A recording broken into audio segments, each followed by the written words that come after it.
Tracy McCrary is a senior sergeant at the Bayview Police Station in San Francisco. She joins us tonight.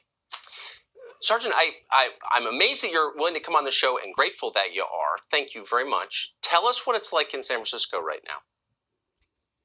Well, thank you for having me. San Francisco, as you can see from all the videos, the boarded up shops, the empty spaces for retail, is a city that is spiraling or already in the bottom of the toilet. So what's going to happen? I mean, can it get worse? Anything's possible. Okay, again, thank you for your firsthand account of this. We watched the videos, but if you don't live there, it's hard to know. You're a police officer there. How frustrating is this for you to watch? Well, for me, it's very frustrating because I'm a native here, born and raised. The time I did spend in the Bayview before I was promoted to the lieutenant, who's now in charge of the robbery unit, which is my day job, I see all of this in real time. And it's concerning. I see this when I'm working. I see this when I'm off duty. I see this as the vice president of the union representing the men and women trying to serve this city to the best of their ability. I don't know about our other partners, what they're doing, but we have a problem. Let's recognize that we have a problem and let's get to a solution. Are you confident the police could fix this if they were allowed to fix it? Yes, I am. I am very confident because we have the will of 2,200 members who come in and day out to do their job and to make this city better. And that's the whole point of government, is to make the lives of the people who live in your city better. I got to ask, what percentage of the population, the people who live in San Francisco, are frustrated by this? Well, I'll say a lot now. You mentioned the DA, the recall that is happening. You had 83,000 signatures. They want to blame the Republicans. We don't have 83,000 Republicans in San Francisco. You don't. So it's cross. No, we don't. So it's a cross section of people who are now fed up. The West Portal area just had a sideshow, which has set people off. We know what we need to do. Let's just have the guts to do it and stop talking about it.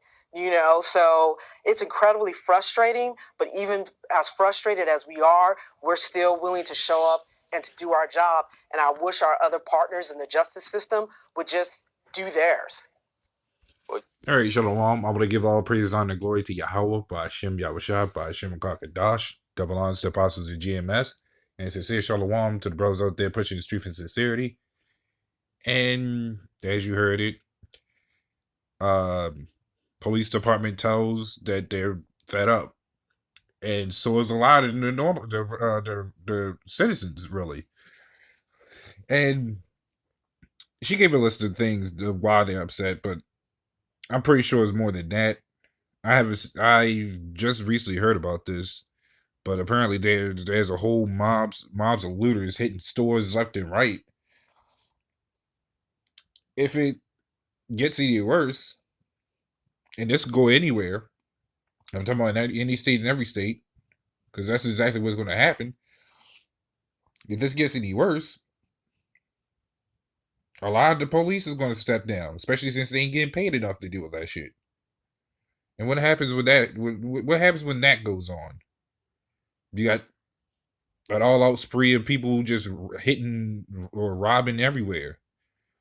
911 ain't police officers. They just sit at the desk and send people out. But what happens when they can't even do that? They basically screwed. Until the martial law kicks in. But they're going to wait until it gets really bad out before that happens. But this is exactly what's going to happen. You're going to start seeing them police drop off the grid. Especially when they start getting attacked. National Guard might step in, but that might only last for so long. Because the people are just going to go in an all-out brawl. They're not going to care anymore. Hell, you already got a lot of our people out there shooting each other, or shooting anyone in broad daylight.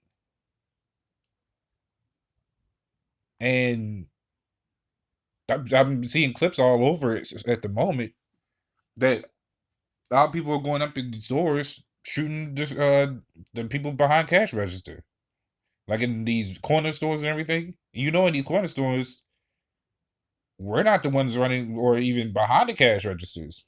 It's these other foreigners. So if our people is shooting out at foreigners now, that's making business bad for Esau. But this is what he wants. But this is going to get out of hand when everything is all said and done. So this is Ecclesiastes 12:3. It says, "In a day when the keepers of the house shall tremble, and the strong men shall bow themselves." That's going into the military, especially when things really happen.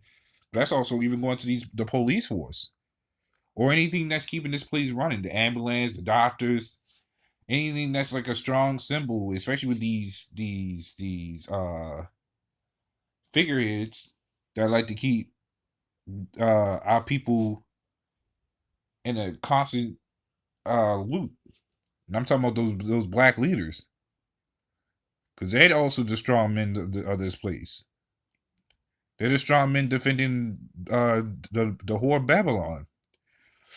It says, "And the grinders cease because they are few," which means that everything's out here is going to get hard. There's going to be a lack of work for anybody. Jobs, ambulance, firemen, policemen. It's all going to come crashing down. And it's been starting for a while now. Especially with how they defended the police. A lot of them would be like, screw it, this job ain't worth it. You ain't paying me enough. We all got defunded, so what's the point of working here? It says, "Because there are few, and those that look out the windows be darkened." So you ain't gonna have no 911s call in to protect you. You're gonna start seeing buildings on fire. Now, I'm not talking about just stores, I'm talking about houses too. People crashing into each other. People bitter and angry. You already see them on the road, how they act. You swear you drive past one person, the other person got to catch up to you and go cut you off. Now, that's going to cause road rage. How about just the average person walking on the street, just walk up and get shot? This ain't the place that it used to be when it was just all smoke and mirrors, just all cleanup and illusions. Now people are starting to see that they're really pissed off at this place, but had no choice but to love it. It says, "And the doors shall be shut in the streets. When the sounding of the grinding is low, he shall rise up at the voice of the bird, and all the daughters of music shall be brought low." So anything that brings people joy in the society, it's going to turn straight to bitter. That's all it's going to lead to. You're going to see everybody depressed. Tons of people even homeless. Tons of people struggling, working 2-3 jobs just to try to keep something going. I'm talking about from everything that's going to happen, even stuff that's happening right now, because people have been forced to go back with families to pretty much keep surviving. But what about the ones that don't have families? What happened to them? Because you know full well they had to try to do something, or they out homeless. A lot of these jobs hasn't returned back. So everything's starting to get really tight out here. This is Jeremiah 51:30. It says, "The mighty men of Babylon have forborne to fight. They have remained in their holds. Their might have failed. They become as women." And I specifically wanted to go into this because everything that the pride of these people have gone or to really do, especially the men, oh, they're gonna become as women when that day comes, when everything breaks out in hell, the stock market crash entirely, never to come back. When everything they grew up on has been burned down right in front of their face. Family members attacking each other in the midst of everything. anything that you try to get your mind off of, it don't work, or you can't have access to. Many people resort to the internet, YouTube, Twitter, Facebook, TikTok, Instagram, anything that gets their mind away from the craziest they got to go through on a daily basis. Won't have access to it. They're going to literally lose their minds out here. They won't have to live every day in fear of the next person trying to do something to them. That's how bad it's going to get out here. It says they have burned her dwelling places. Her bars are broken. So all the movies about the apocalypse, that's going to become a real thing in this society.